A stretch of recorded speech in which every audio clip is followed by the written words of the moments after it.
July 1987, and 73-year-old man sits in a French courtroom.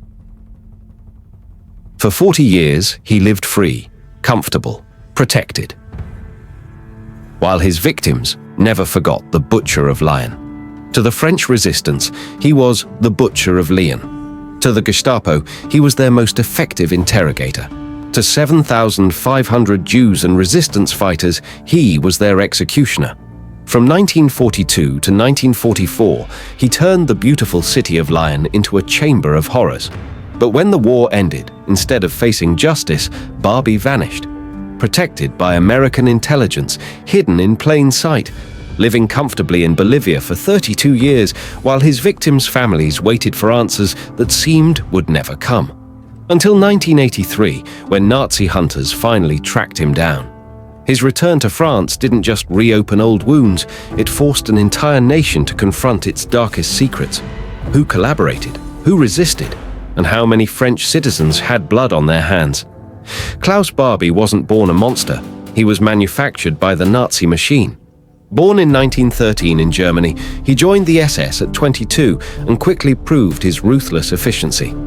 When the Wehrmacht conquered France in 1940, Barbie was assigned to Lyon as Gestapo chief with a simple mandate: destroy the French resistance and eliminate the Jewish population. Lyon was perfect for his methods. As France's second-largest city, it became the nerve center of resistance operations.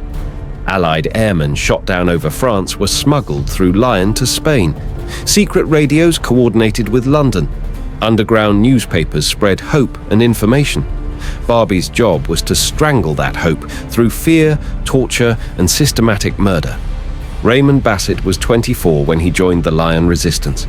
His mission: smuggle shot-down Allied airmen across the Pyrenees to Spain.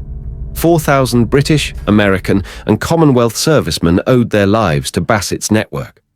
Radio operator Marcel Bidot coordinated with London, transmitting crucial intelligence despite knowing that discovery meant torture and death. But the greatest of all was Jean Moulin, the man who united scattered resistance groups into a coordinated force. Parachuted into France by Churchill himself, Moulin became the symbol of French defiance, which made him Barbie's most wanted target.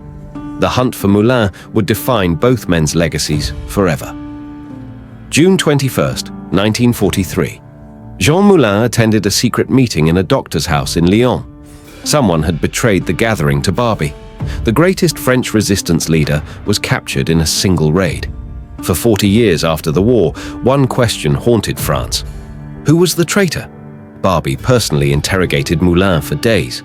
Beatings, electric shocks, systematic torture designed to break the strongest man alive. But Moulin never revealed a single name of his network. He died on July 8, 1943, on a train to Germany, a martyr who took France's secrets to his grave. The betrayal wasn't just tactical, it was existential. If the resistance couldn't trust each other, how could they trust anyone? Barbie had achieved more than capturing one man. He'd poisoned the well of French unity forever. May 1945. Germany surrendered. Barbie should have faced immediate justice for his war crimes. Instead, US Army intelligence recruited him as an anti-communist informant. The same man who tortured French resistance fighters was now considered a valuable asset in the emerging Cold War. For 6 years, Barbie lived comfortably in the American zone of occupied Germany under a false identity. His handlers knew about his war crimes, they simply didn't care. Fighting Stalin's influence was more important than justice for Hitler's victims. In 1951, when French pressure for extradition intensified, the Americans didn't arrest Barbie. They helped him escape. Through the Rat Line, a secret network that smuggled Nazis to South America, Klaus Barbie disappeared into Bolivia with American blessing and assistance. For 32 years, Klaus Barbie lived openly in Bolivia. He used his real name, ran businesses, and worked for various intelligence agencies. No hiding, no fear, no consequences. While Holocaust survivors searched for family members in mass graves, their tormentor enjoyed South American sunshine and financial prosperity. Barbie even continued his brutal methods in his new home. He advised Bolivian dictators on interrogation techniques, helped suppress indigenous uprisings, and allegedly participated in cocaine trafficking operations. The Butcher of Lyon had simply moved his slaughterhouse to a new continent. Meanwhile, in France, Raymond Basset and other survivors aged, wondering if justice would ever catch up with their tormentor. Every year that passed meant more witnesses dying, more evidence disappearing, more hope fading. February 5th, 1983. Klaus Barbie, now 69, was expelled from Bolivia and flown to France. The man who'd fled as a war criminal returned as an international symbol of delayed justice. But his arrival reopened wounds that France had spent 4 decades trying to heal. The question wasn't just what Barbie had done, it was who had helped him. Which French citizens had collaborated willingly, which had been coerced, and how many post-war officials had quietly helped cover up wartime betrayals to avoid national embarrassment. Raymond Basset, now 75, told the BBC he wanted Barbie interrogated to reveal the names of French collaborators who'd escaped justice. Once that has been done, he should be trodden on like a bedbug, Basset declared. The anger hadn't dimmed with age, it had crystallized into righteous fury.